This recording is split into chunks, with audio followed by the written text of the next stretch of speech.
जय श्री कृष्णा, राधे राधे। आप सभी भक्तों का आपके अपने यूट्यूब चैनल श्री कृष्ण दीवानी में हार्दिक स्वागत है। आज के पावन दिवस में आप सबके समक्ष कार्तिक माह के शुक्ल पक्ष की रमा एकादशी व्रत कथा प्रस्तुत कर रही हूँ।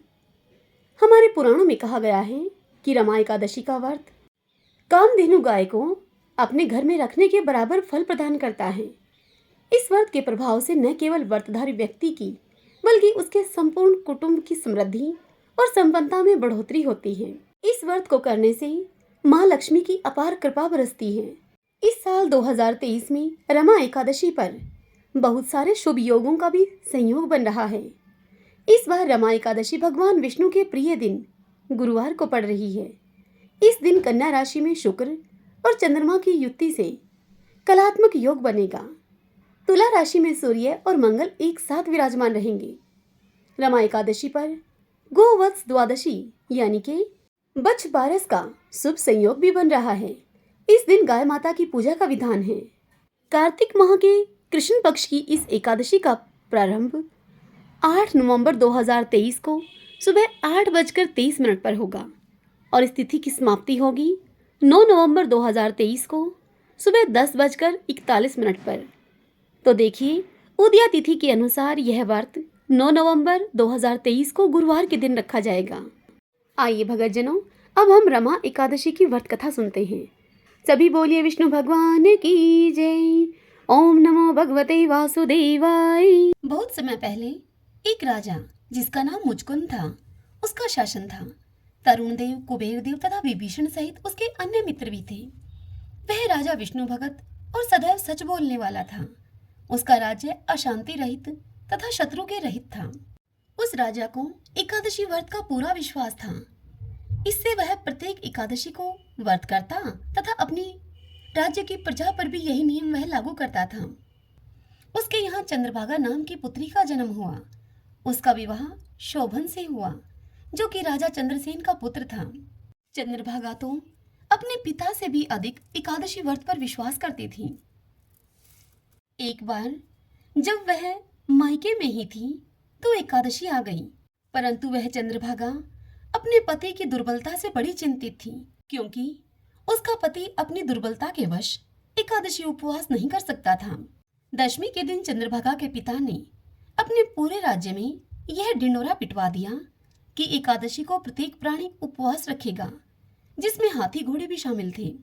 चंद्रभागा का पति भयभीत होकर अपनी पत्नी के पास आया और उसे बोला कि हे प्रिय, मैं तो अति भयभीत हूँ, क्योंकि अपनी दुर्बलता के कारण मैं तुम्हारे पिता के आदेश का भला कैसे पालन करूंगा, क्योंकि यदि मैंने उपवास किया तो उससे मेरी मृत्यु निश्चित है।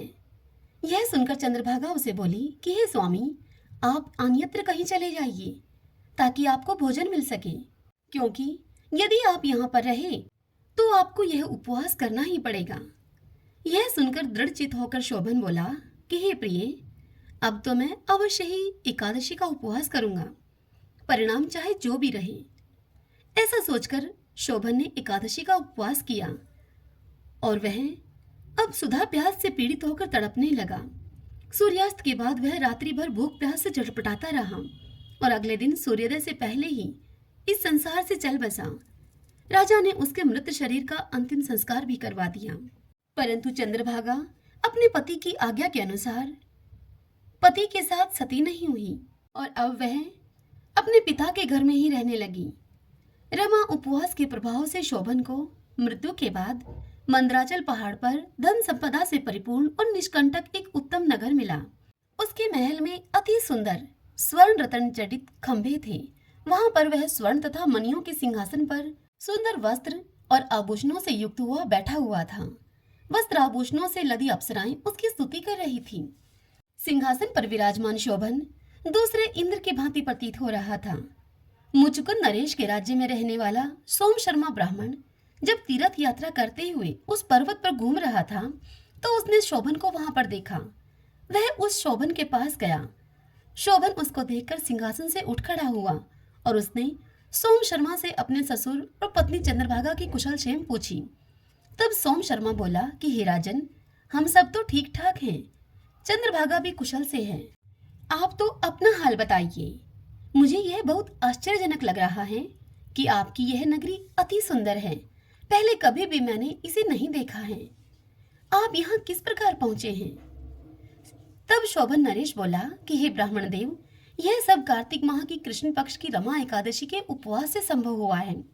उसी के पुण्य प्रभाव से मुझे यह अति उत्तम नगरी प्राप्त हुई है, परंतु यह अध्रुव है। यह सुनकर सोम शर्मा बोला कि हे नरेश, यह ध्रुव अथवा अध्रुव क्यों कर होता है, यह मुझे आप समझाइए।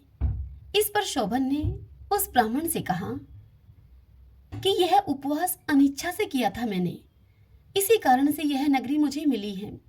अगर आप यह सब मेरी पत्नी चंद्रभागा से जाकर कहेंगे तो वह इसको अपने पुण्य प्रभाव से ध्रुव बना सकती है। ब्राह्मण सोम शर्मा ने अपने नगर में आकर सारा हाल चंद्रभागा को कह सुनाया। राजपुत्री चंद्रभागा ने सारा हाल सुनकर ब्राह्मण से कहा कि हे ब्राह्मण पुत्र, आप सब कुछ स्वयं देखकर आए हैं या फिर कोई स्वप्न की बात मुझे बतला रहे हैं? तब सोम शर्मा ने उससे कहा कि हे राजपुत्री, मैंने तुम्हारे पति शोभन को तथा उस स्थान को स्वतः ही देखा है, परंतु वह स्थान अभी अध्रुव है। तुम कोई ऐसा उपाय करो जिससे कि वह ध्रुव हो जाए। राजपुत्री चंद्रभागा ने कहा कि हे सोम शर्मा, तुम मुझे उस स्थान पर ले चलो, मैं अपने पति को देखना चाहती हूँ। मैं अपने पुण्य प्रभाव से उस नगरी को ध्रुव बना दूंगी। चंद्रभागा के इन वचनों को सुनकर सोम शर्मा उसको मंदराचल पर्वत पर वामदेव के आश्रम में लेकर गए। वामदेव ने उसकी कहानी सुनकर मंत्रोच्चार से चंद्रभागा का अभिषेक किया। उन मंत्रों तथा उपवास के प्रभाव से वह दिव्य रूप को धारण करके अपने पति के पास पहुंच गई। शोभन अपनी भार्या को देखकर अति हर्षित हुआ और उसने सिंहासन पर अपने बाईं ओर बैठने का उसे स्थान दिया।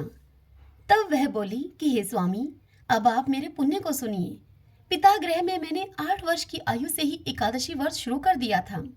उस समय से ही मैं विधि के अनुसार एकादशी उपवास में लीन हूँ। अब मेरे उन उपवासों के पुण्य प्रभाव से यह नगर ध्रुव हो जाएगा तथा दिव्य कर्मों से महाप्रलय तक यह अक्षुण्ण बना रहेगा। चंद्रभागा वस्त्र आभूषणों से अलंकृत और प्रसन्नता पूर्वक अपने पति के साथ अब उस नगरी में रहने लगी। शोभन भी अति आनंदित होकर अपनी भार्या के साथ वहां रहने लगा। सभी बोलिए विष्णु भगवान की जय। सभी बोलिए विष्णु भगवान की जय। एकादशी माता की जय। सूत जी मुनियों से बोले कि हे विप्रवरों, अब आप एकादशी व्रत का महात्म्य सुनिए। एकादशी का व्रत मोक्ष प्रदाता है। एकादशी चाहे शुक्ल पक्ष की हो या फिर कृष्ण पक्ष की, उस दिन अन्न नहीं खाना चाहिए। जो एकादशी को अन्न खाता है वह अपना जीवन नष्ट करता है। एकादशी व्रत के इच्छुक को चाहिए कि 10वीं और द्वादशी को भी एक ही समय भोजन करें। एकादशी व्रत का महात्म्य जानने की इच्छा एक बार राजा पृथु ने नारद जी से प्रकट की। तब नारद जी ने राजा पृथु को जो कुछ बताया वही मैं तुम्हें बताता हूँ। नारद जी राजा पृथु से बोले कि हे राजन, गंगा के समान कोई तीर्थ नहीं, माता के समान कोई गुरु नहीं, विष्णु के समान कोई देव नहीं और अन्न न खाने के समान कोई तपस्या नहीं।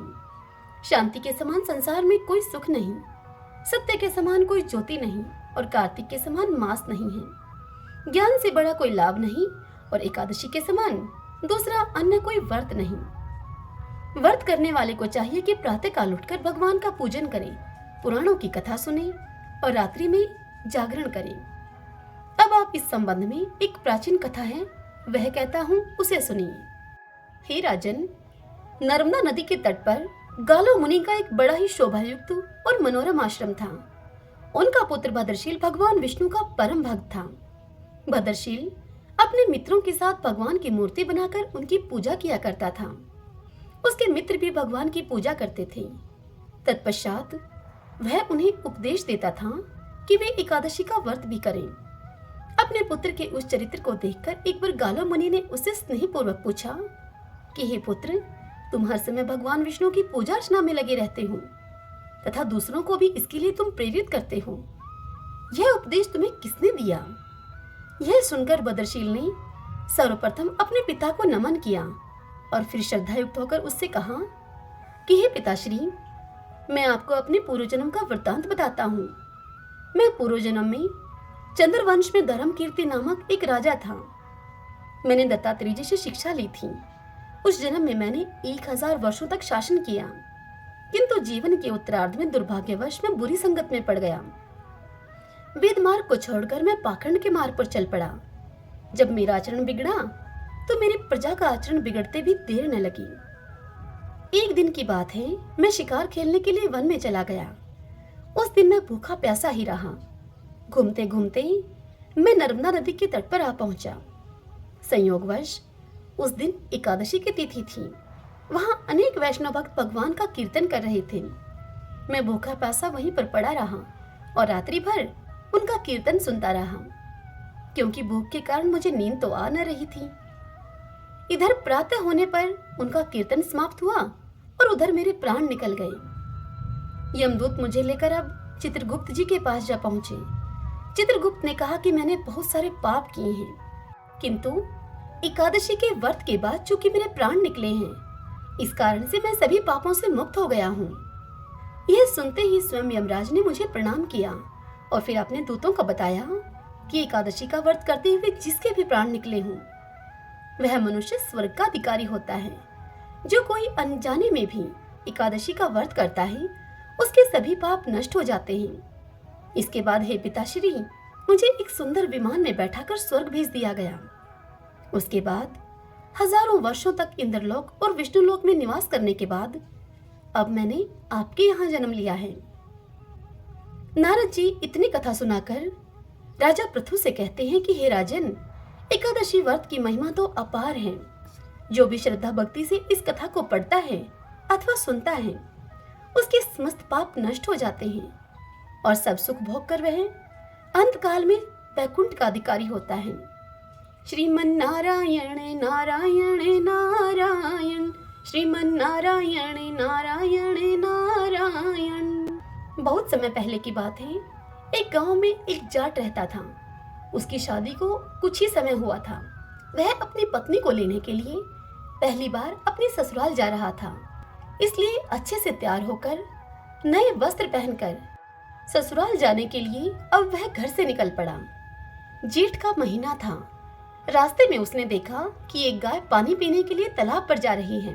वह गाय तालाब से पानी पीकर अपनी प्यास तो बुझा लेती है, परंतु उसके पैर दलदल में फंस जाते हैं। जाट को वहां देखकर वह गाय कहती है कि अरे भाई, मेरे पांव दलदल में धंस रहे हैं, मैं बाहर नहीं आ पा रही हूँ, कृपा करके मुझे बाहर निकालने में मेरी मदद करो तुम। गाय की इस बात को सुनकर जाट कहता है, ए गाय माता, मैं पहली बार अपने ससुराल जा रहा हूँ। यदि मैं तुम्हें कीचड़ से बाहर निकालने के लिए इस कीचड़ के समीप आया तो मेरे कपड़े गंदे हो जाएंगे। यह सुनकर गाय बोली कि अरे मूर्ख, आज निर्जला एकादशी है, मैं तुम्हें आशीष दूंगी यदि तुम मुझे इस कीचड़ से बाहर निकालोगे तो, और मेरे आशीष के प्रभाव से ही तुम्हारी 7 पीढ़ियां तर जाएंगी। और गाय माता ने दोबारा से उस जाट से अपने को कीचड़ से बाहर निकालने की उससे विनती की। जाट ने गाय माता को फिर से यही जवाब दिया। तब गाय माता क्रोधित होकर उस जाट से बोली, तू मुझे बार बार मेरे कहने पर भी इस कीचड़ से बाहर नहीं निकाल रहा है, जा मैं तुझे श्राप देती हूँ, तू 8 पहर के बाद गधा बन जाएगा। यह सुनकर जाट डर गया और गाय से हाथ जोड़कर माफी मांगने लगा, परंतु तब तक गाय पूरी तरह से पानी में डूब चुकी थी। यह देखकर जाट उदास हो गया। उदास मन से वह अपनी ससुराल पहुंचा। अब ससुराल में सभी अपने जमाई को देखकर बड़े खुश हुए और सभी उसका सत्कार करने लगे, किंतु उसने अपनी ससुराल पहुंचते ही वापस आने की रट पकड़ ली और कहने लगा कि मैं कुछ जरूरी काम बीच में ही छोड़कर आया हूँ, मुझे अभी वापस जाना है। आप अपनी बेटी को जल्दी से तैयार करके हमें अभी विदा कर दीजिए, हमें जाने में देर हो रही है। तब सभी ने विनती की। उस जाट की सास ने कहा कि जमाई जी, एक दिन तो रुक जाओ, आप अभी अभी तो आए हैं और अभी जाने की बात करते हैं। परंतु वह जाट किसी की भी न माना। उसकी पत्नी बोली कि यदि सब इतना कह रहे हैं तो आप रुक जाइए ना। तब उस जाट ने अपनी पत्नी को घर के एक कोने में ले जाकर गाय के श्राप वाली सारी बात बता दी। श्राप वाली सारी बात सुनकर वह जाटनी घबरा गई और अपने मायके वालों से जल्दी जल्दी विदा होकर अब वह दोनों अपने घर की ओर चल दिए। 8 पैर होते ही वह जाट अब गधा बन गया। अब गधा बनने के बाद जाट और जाटनी दोनों घर के भीतर ही रहते। अब जाट गधा बनने के बाद कमाने के लिए बाहर भी नहीं जा सका, इसलिए अब घर का अन्न धन सब समाप्त हो गया। कहा जाता है कि कुएं के कुएं खाली हो जाते हैं अगर कोई कमाने वाला नहीं होता है तो। इसलिए कुछ ही दिनों के बाद जाट के घर में खाने को अनाज तक न रहा। अब दुखी होकर वह जाटनी अपने पति से बोली कि घर में अनाज सब समाप्त हो गया है। तब गधा बने हुए वह जाट कहने लगा कि तुम मुझे लेकर मजदूरी पर चलो। वह जाटनी अपने पति को लेकर राजा के यहाँ काम मांगने के लिए गई। अब तब राजा जी के यहाँ उस समय कुआं खुदाई का काम चल रहा था। वह वहां जाकर मजदूरी का काम करने लग गई। वह जब मजदूरी करने के लिए कुएं पर जाती तब वह अपने गधे बने हुए पति को भी संग में लेकर जाती। उसके गले में रस्सी डालकर उस रस्सी को पकड़कर अपने हाथ में रखती थी। वह कुएं पर जाकर कुएं की खुदी हुई मिट्टी को परात में रखकर एक स्थान से दूसरे स्थान पर फेंकने का काम करती थी। उसके सिर पर मिट्टी की परात होती थी और हाथ में गधे की गले में डली हुई रस्सी होती थी। आगे आगे वो चलती और पीछे पीछे गधा चलता। यह देखकर एक मजदूर ने उसको बोला कि बहन, जब तुम्हारे पास गधा है तो तुम क्यों अपने सर पर रखकर इस बोझे को ढोती हो। अन्य मजदूर की यह बात सुनकर वह कुछ नहीं बोली, चुप रही। दूर खड़े हुए राजा जी भी यही सब देख रहे थे। राजा को भी यह देखकर बड़ा ही आश्चर्य हुआ। उन्होंने उस जाटनी को अपने पास बुलाया और राजा ने भी उससे यही बात पूछी। तब वह राजा जी से बोली कि मैं उन पर वजन कैसे रख सकती हूँ। वह जो गधे बने हुए हैं वह मेरे पति हैं। तब राजा ने कहा कि यह गधा तुम्हारा पति कैसे हो सकता है। तब उसने पति को मिले हुए श्राप की सारी बात राजा से कह दी। राजा ने पंडितों को बुलाकर उसके श्राप का हल पूछा। तब पंडित राजा से बोले कि महाराज, इस समस्या का तो एक ही हल है। जिस मनुष्य ने अपने जीवन काल में 101 ग्यारस की हो, वह मनुष्य यदि अपने सभी एकादशी का फल इस गधे को दे दे तो यह फिर से मानव बन सकता है। राजा ने पूरी नगरी में अब यह डिंडोरा पिटवा दिया, ऐलान करवा दिया कि जिस किसी ने भी 101 ग्यारस की हैं, यदि वह अपनी ग्यारस का फल इस गधे को दे देता है तो वह मनुष्य राजा से बहुत बड़ा इनाम पाएगा। लेकिन पूरी नगरी में ऐसा कोई नहीं मिला जिसने की 101 ग्यारस की हो। उस नगरी में किसी ने 11 तो किसी ने 21 तो किसी ने 51 ग्यारस कर रखी थी। तभी एक बुढ़िया माई आई और राजा से बोली कि महाराज, मैंने पूरी 101 एकादशी का व्रत किया है। बुढ़िया की यह बात सुनकर राजा उससे बोले कि बुढ़िया माई, यदि तू अपनी समस्त ग्यारस इस गधे को दे दे तो मैं तुझे मुंह मांगा इनाम दूंगा। बुढ़िया ने यह सुनकर कहा कि महाराज, मैं धन लेकर भला क्या करूंगी। मैं आज हूँ और कल नहीं। मैं अपनी 100 ग्यारस का फल इसे दे दूंगी, परंतु निर्जला ग्यारस को मैं अपने पास ही रखूंगी, क्योंकि इसी एक निर्जला एकादशी के व्रत के प्रभाव से मुझे मोक्ष की प्राप्ति होगी। ऐसा कहकर उस बुढ़िया माई ने अपनी 100 ग्यारस का फल उस गधे को दे दिया, जिससे कि वह गधा फिर से मानव बन गया। परंतु 1 ग्यारस के फल की कमी के कारण उसका पूरा शरीर तो मानव का हो गया, लेकिन गधे की पूंछ उसके बाकी ही रह गई। सभी बोलिए ग्यारस माता की जय। एक बार गणेश जी एक छोटे बालक के रूप में चिमटी में चावल और चमचे में दूध लेकर निकले। वे हर किसी से यह कह रहे थे कि कोई मेरी खीर बना दो, कोई मेरे लिए खीर बना दो। तब एक बुढ़िया बैठी थी वहां। उसने कहा कि ला, मैं बना दूं तेरे लिए खीर। वह छोटा सा बर्तन चढ़ाने लगी चूल्हे पर। तब गणेश जी ने उससे कहा, दादी माँ, छोटी सी भगोनी मत चढ़ाओ। तुम्हारे घर में जो सबसे बड़ा चरु हो उसे ही चूल्हे पर चढ़ा दो। तब बुढ़िया माई ने वैसा ही किया और सबसे बड़ा बर्तन चूल्हे पर चढ़ा दिया। वह यह देखकर दंग रह गई कि वह तो बर्तन पूरा दूध से भर गया है। तभी गणेश जी ने बुढ़िया माई से कहा कि दादी माँ, मैं नहाकर आता हूँ। खीर थोड़ी देर में बनकर तैयार हो गई। खीर को तैयार हुई देखकर बुढ़िया माई के पोता पोती रोने लगे उस खीर को खाने के लिए। तभी बुढ़िया माई ने चूल्हे से खीर को उतारकर थोड़ी सी खीर चूल्हे में डालते हुए बोली कि गणेश जी, आपको भोग लगे। और फिर खीर के कटोरे भर भर कर अपने बच्चों को दे दिया। पड़ोसन यह सब ऊपर से देख रही थी। उसे देखकर बुढ़िया माई ने यह सोचा कि कहीं यह पड़ोसन इस बात की चुगली ना खा जाए, इसलिए बुढ़िया माई ने एक कटोरा भरकर खीर उसको भी पकड़ा दी। तत्पश्चात बुढ़िया माई के बेटे की बहू ने चुपके से एक कटोरा खीर खाई और उस झूठी कटोरी को चक्की के नीचे सरका दिया। अब तक भी गणेश जी नहीं आए थे। बुढ़िया को बहुत भूख लग रही थी। एक कटोरा खीर का भरकर किवाड़ के पीछे बैठकर एक बार बुढ़िया माई ने फिर से कहा, जय गणेश जी। और फिर बुढ़िया माई ने वह खीर खानी शुरू कर दी। तभी वहां पर गणेश जी आ गए। तब उनसे बुढ़िया माई ने कहा कि आजा रे गणेशिया, खीर खा ले, मैं तो तेरी ही राह देख रही थी अभी तक। तब गणेश जी ने कहा कि दादी माँ, मैंने तो खीर खा ली। तब बुढ़िया माई ने अचंभे से उनसे कहा कि कब खाई? तब गणेश जी बोले कि जब तेरे पोता पोती ने खाई तभी खाई, जब तेरी पड़ोसन ने खाई तब खाई, जब तेरी बहू ने खाई तब खाई, और जब तूने खाई तो पेट मेरा पूरा ही भर गया। यह सुनकर बुढ़िया माई ने कहा कि बेटा, और सारी बात तो सच है, पर बहू बेचारी का तू क्यों नाम लेता है? वह तो बेचारी सुबह से काम में लगी हुई है, उसने खीर कब खाई? तब गणेश जी ने बुढ़िया माई से कहा, चक्की के नीचे देख, जूठा कटोरा पड़ा है। तुमने जब खीर खाई तो मुझे भोग लगाया, पर उसने कोई भोग नहीं लगाया, वो तो वैसे ही खा गई।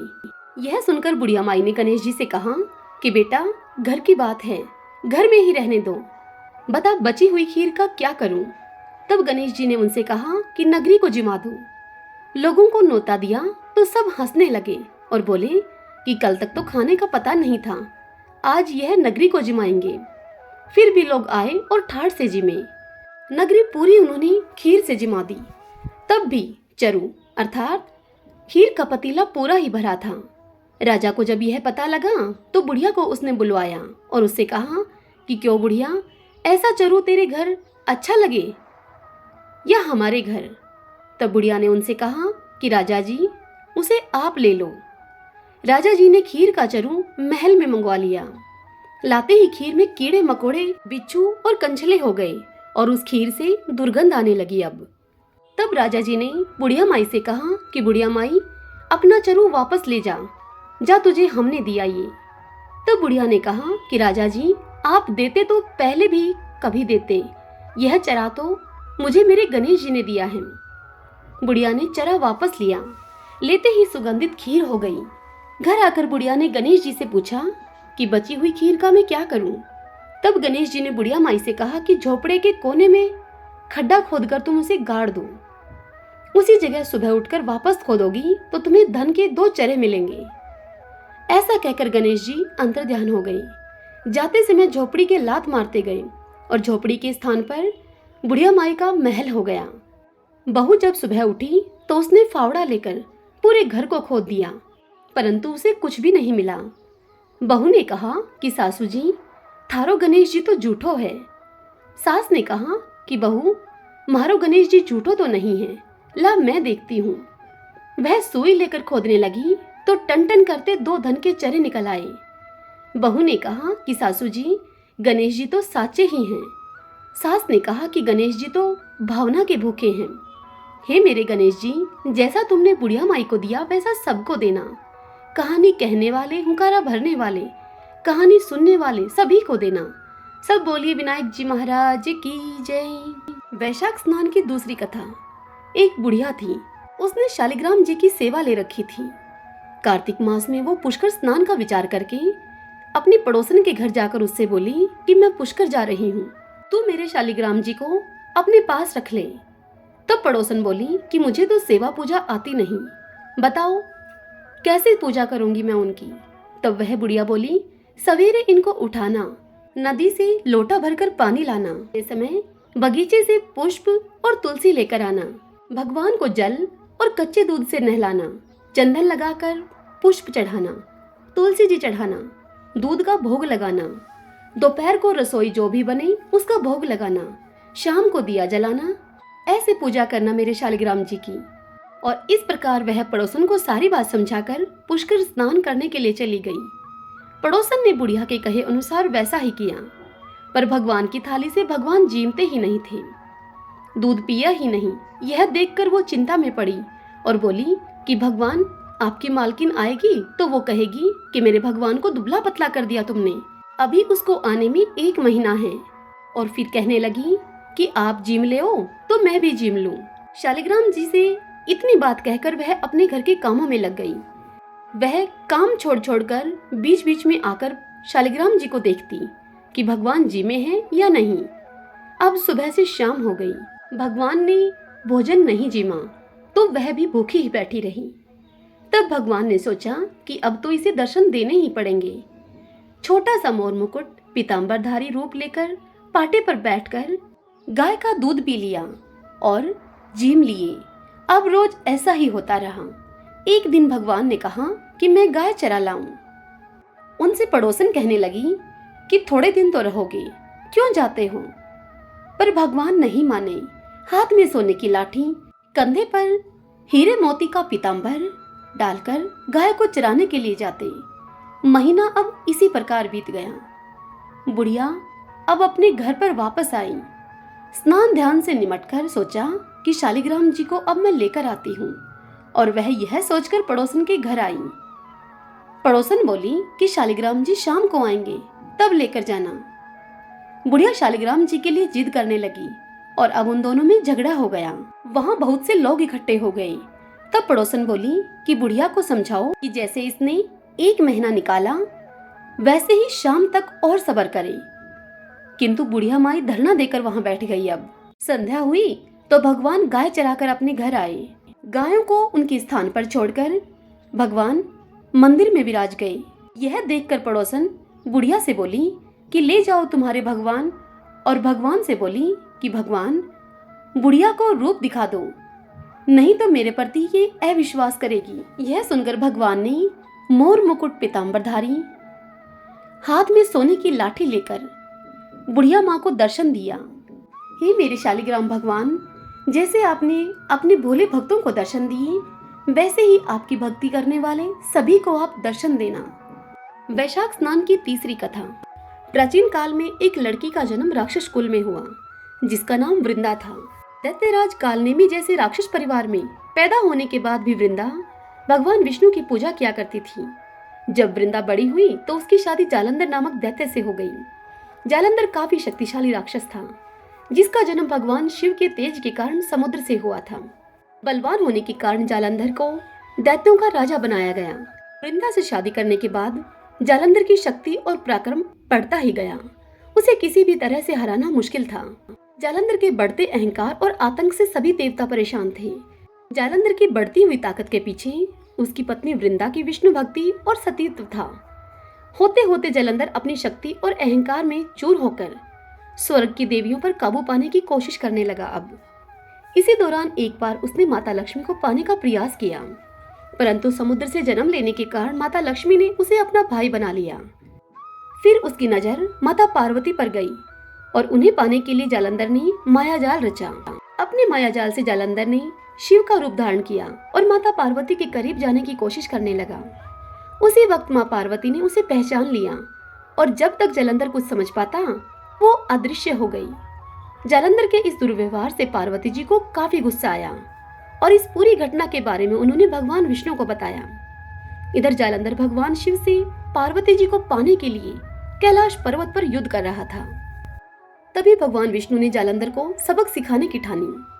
सभी को पता था कि जालंधर अपनी पत्नी के पूजा पाठ और सतीत्व की वजह से ही अजय हुआ है।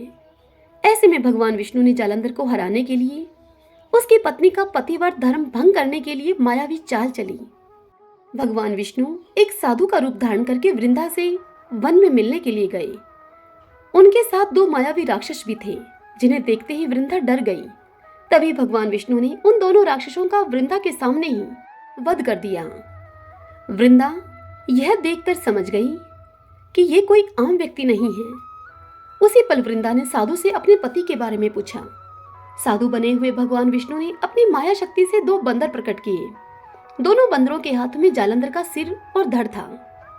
यह देखते ही वृंदा बेहोश हो गई। कुछ समय के बाद होश में आने पर वो साधु से अपने पति को दोबारा जिंदा करने की प्रार्थना करने लगी। वृंदा की विनती सुनकर उसकी आंखों के सामने ही साधु ने अपनी माया से जालंधर के कटे हुए शरीर के हिस्सों को जोड़ दिया और स्वयं उस शरीर में समा गए। वृंदा को जरा सा भी अंदाजा नहीं था कि उसके साथ ऐसा छल किया गया है। जालंधर का रूप धारण किए हुए विष्णु जी को वृंदा अपना पति समझकर रहने लगी। वृंदा के ऐसा करने से उसका सतीत्व भंग हो गया, जिसके बाद जालंधर कैलाश पर्वत में युद्ध हार गया। जब वृंदा को यह सच पता चला तो उसने गुस्से में विष्णु भगवान को पत्थर बनने का श्राप दे दिया। इस घटना के बाद वृंदा स्वयं सती हो गई। जिस स्थान पर वह भस्म हुई वहां तुलसी का पौधा प्रकट हुआ। विष्णु भगवान वृंदा के पति भक्ति से प्रसन्न हुए और उन्होंने कहा कि हे वृंदा, तुम्हारी पति भक्ति देखने के बाद मुझे तुम प्रिय लगने लगी हो। अब सदैव तुम मेरे साथ तुलसी के रूप में रहोगी। तुम्हारे तुलसी रूप का जो भी व्यक्ति मेरे शालिग्राम के साथ विवाह कराएगा उसे 1000 गुना यश और पुण्य प्राप्त होगा। जिस भी मनुष्य के घर में तुलसी का वास होगा उस घर में कभी भी असमय यमदूत नहीं आएंगे। आगे भगवान ने कहा कि तुलसी के पौधे की पूजा करने वालों को गंगा और नर्मदा में स्नान करने के बराबर पुण्य प्राप्त होगा। संसार में चाहे कोई भी मनुष्य कितना भी दुष्ट क्यों न हो, कितने भी पाप क्यों न किए हों, मृत्यु के दौरान उसके मुख में तुलसी और गंगाजल अवश्य दिया जाएगा। इससे वह अपने पापों से मुक्त होकर वैकुंठ धाम को जाएगा। इसके अलावा जो व्यक्ति तुलसी और आंवले के पेड़ की छाया में पितरों का श्राद्ध करेगा उसके पितरों को मोक्ष मिलेगा। सभी बोलिए तुलसी माता की जय। एक तपसी था, एक लपसी था। तपसी तो भगवान की तपस्या करता था और लपसी 1.25 सेर की लापसी बनाकर भगवान को भोग लगाता और लोटा हिलाकर चीम लेता था। एक दिन दोनों लड़ने लगे। लपसी बोला मैं बड़ा हूँ, तपसी बोला मैं बड़ा हूँ। इतने में ही नारद जी वहां पर आए और उनसे पूछने लगे क्या बात है, क्यों लड़ रहे हो? तब लपसी ने कहा कि मैं बड़ा हूँ, मैं सारे दिन भगवान की तपस्या करता हूँ, उनकी पूजा अर्चना करता हूँ। तब लपसी बोला कि मैं बड़ा हूँ, मैं भगवान को 1.25 सेर की लापसी का भोग लगाकर लोटा हिलाकर फिर भोजन करता हूँ। उन दोनों की बात को सुनकर नारद जी बोले कि मैं तुम्हारा फैसला कल कर दूंगा। दूसरे दिन तपसी नहा धोकर आ रहा था तो नारद जी ने उसकी परीक्षा लेने के लिए 1.25 करोड़ की अंगूठी उसके आगे फेंक दी। जब उसने देखा कि 1.25 करोड़ की अंगूठी उसके आगे पड़ी है तो उसने झट से वह अंगूठी उठाकर अपने घुटने के नीचे दबा ली और तपस्या करने लग गया। अब लपसी सुबह उठा तो उठकर वह नहा धोकर उसने 1.25 सेर की लापसी बनाई और भगवान को भोग लगाया। अब लोटा हिलाकर वह जीमने लगा। इतने में ही नारद जी वहां आ गए और तपसी के पास जाकर बैठ गए और लपसी को अपने पास बुलाया और बिठाया। तब वह दोनों फिर से कहने लगे बताइए हम में से कौन बड़ा है? तब नारद जी बोले तपसी से कि तू अपना घुटना उठा। अब तपसी ने जैसे ही घुटना उठाया 1.25 करोड़ की अंगूठी निकली। तब नारद जी तपसी से बोले कि यह अंगूठी तो तूने चुराई है, इसलिए तेरी तपस्या अब भंग हो गई, इसलिए अब लपसी बड़ा है। यह सुनकर तपसी कहने लगा कि बताइए महाराज, मेरी तपस्या का फल मुझे कैसे मिलेगा? मैंने तो इतनी तपस्या की है। तब नारद जी बोले कि तेरी तपस्या का फल कार्तिक नहाने वाले तुझे देंगे। सबकी कहानी सुनकर तेरी कहानी नहीं कहेंगी तो कार्तिक का फल तुझे मिलेगा। उनके कार्तिक नहाने का पुण्य फल समाप्त हो जाएगा। सभी बोली लक्ष्मी नारायण भगवान की जय। ओम श्री राधा कृष्णाभ्याम नमो नमः। कथा सुनना आपको पसंद आया हो तो वीडियो को लाइक करें और कमेंट बॉक्स में ओम नमो भगवते वासुदेवाय लिखें।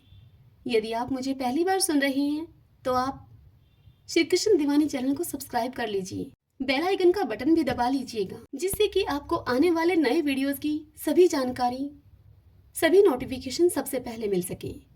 जय श्री कृष्णा, राधे राधे।